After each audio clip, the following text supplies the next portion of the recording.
Bienvenue dans ce petit tuto qui va nous permettre d'aborder le photomontage à destination des paysagistes. Pour cela, nous allons utiliser le très populaire Photoshop ou son équivalent en ligne Photopea. L'interface désormais universelle se compose des outils, des calques, du navigateur. La touche Table permet de faire disparaître les outils lorsqu'ils nous embarrassent.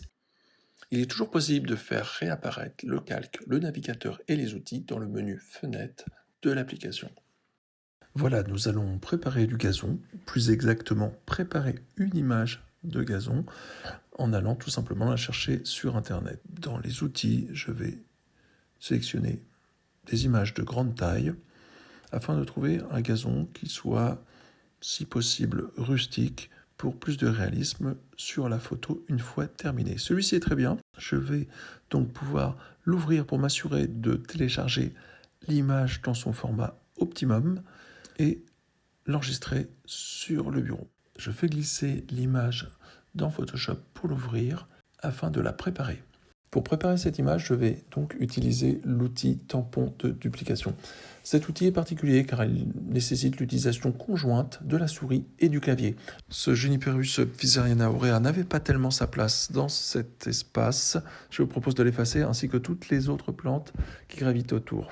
D'abord, Alt-clic me permet de sélectionner une zone où je veux prélever des pixels. Puis, je lève la souris et la dépose un peu plus loin pour dupliquer les pixels que j'ai choisis initialement.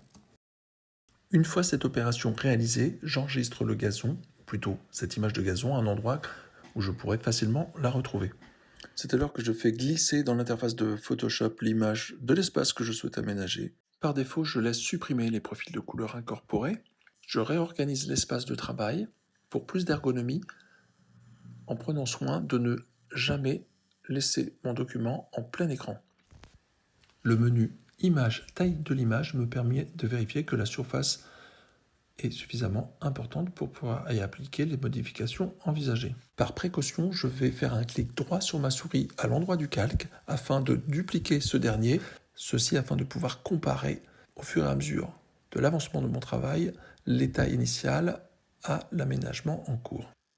Après cela, je vais pouvoir de nouveau utiliser l'outil tampon qui maintenant n'a plus de secret pour nous. J'attire votre attention sur l'utilité du navigateur qui va nous permettre de zoomer et dézoomer, bien évidemment, mais également de sélectionner le rectangle rouge afin de choisir avec précision la zone dans laquelle on souhaite se déplacer. Une fois le lasso polygonal sélectionné, je peux, en quelques clics, sélectionner une surface et travailler confortablement à l'intérieur sans dépasser. Au contraire, en faisant sélection intervertir, je peux également travailler uniquement à l'extérieur de la sélection sans altérer le travail déjà réalisé. Pour les spécialistes de Photoshop, on peut également utiliser l'outil main, c'est-à-dire la touche H qui nous permet de nous déplacer à l'intérieur de l'image.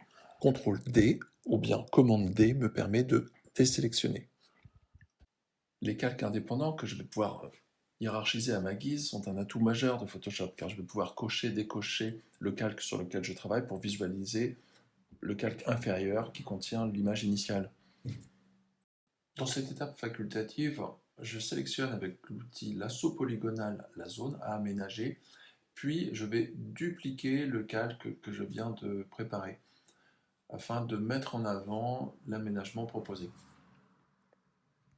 CTRL U ou commande U va me permettre de faire apparaître la boîte de dialogue des contrastes et saturations. Ainsi, je vais désaturer l'environnement de la zone aménagée dans une logique d'optimisation de ma présentation future. Cette étape est facultative. Le moment est venu de ressortir le gazon que nous avions préparé initialement. Nous allons donc tout simplement ouvrir cette image, puis la faire glisser à l'endroit prévu. Malheureusement, elle n'est pas tout à fait suffisante en surface. Nous pourrions faire CTRL-T ou commande T pour l'agrandir mécaniquement, mais ça ne serait pas forcément satisfaisant. On risquerait d'avoir une image légèrement pixelisée. La solution, comme on peut le voir ici, consistera à mobiliser une fois de plus l'outil tampon. Je fais passer le calque du gazon sous le calque supérieur, puis en sélectionnant une zone dans ce calque supérieur, je vais faire de nouveau réapparaître le gazon par un jeu de fenêtres.